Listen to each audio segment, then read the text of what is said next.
great scientist, which we think he probably belongs in. But that's a matter for the future. I want to end with one thing which is not directly pertinent to Reich, but which is tangential, which is the idea that we call somebody crazy and thereby indicate that whatever they did is valueless because it was done by a crazy person. There are many instances of people having serious emotional problems. You know, I can think in music that Schumann apparently was frankly psychotic at the end of his life. Mahler, Tchaikovsky, others went through very severe depressive episodes. But the fact is that's not important. Reich often said, I don't care what people think of me. The only thing that is important to me is what I do. And the fact that that various composers have had serious emotional problems has no meaning at all when one listens to their music.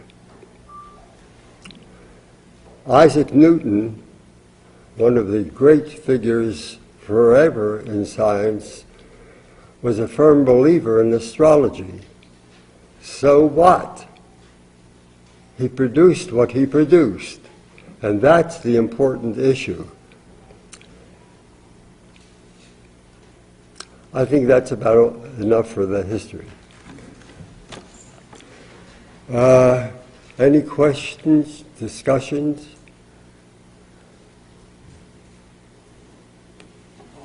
You were talking about how I'm a little hard of hearing. You have to speak you were loud. talking about how Reich set up clinics in Europe and they really caught on. They became very popular. Can someone say? Speak up because it's over here. You were talking about how Reich set up clinics in Europe Yeah, and they became very popular. yeah. Why wouldn't we be able to do that now? Has the world changed, or is it just that you... Well, that's kind of what we're trying to do here today.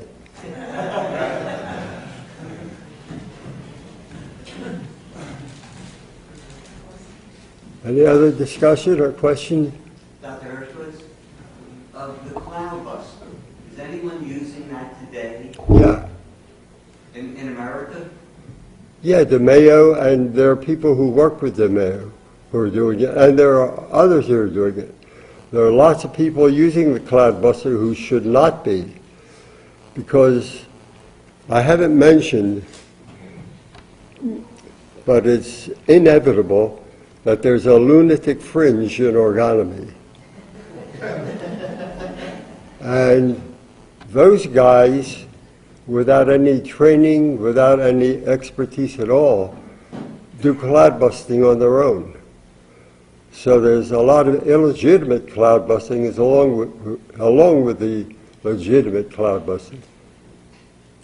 Yeah? Yeah, I'm Dr. Rothenberg. Michael Rothenberg used to call those people Orgonomaniacs. Yeah. Right. If you go on Yeah. the sites now, this is part of the thing. If you tell friends or if you yourself go on sites to see what is presented as part of Orgonomy or Reich's work, you got to be very, very careful in terms of what's presented and what's represented as, you know, authentic representation of this work. And it's, you know, it's an ongoing problem. And just quickly, you were right. The only instance of book burning in the United States officially sanctioned by the federal government was in New York on Gavin Pier. And the organist that I worked with, Dr. Sovey, was the one who was designated by Dr. Wright to attend the burning. The individuals who burnt the books, the agents who burnt the books, who knew nothing about it, were both soldiers from the Second World War and broke down in tears when they had to do this. And they said, I thought we had fought a war to stop this. And then, and Reich's response was to be supportive of them and to understand what kind of predicament they were having. Yeah. By the way, all of the books have been republished and are available at the museum in Rangeley, Maine.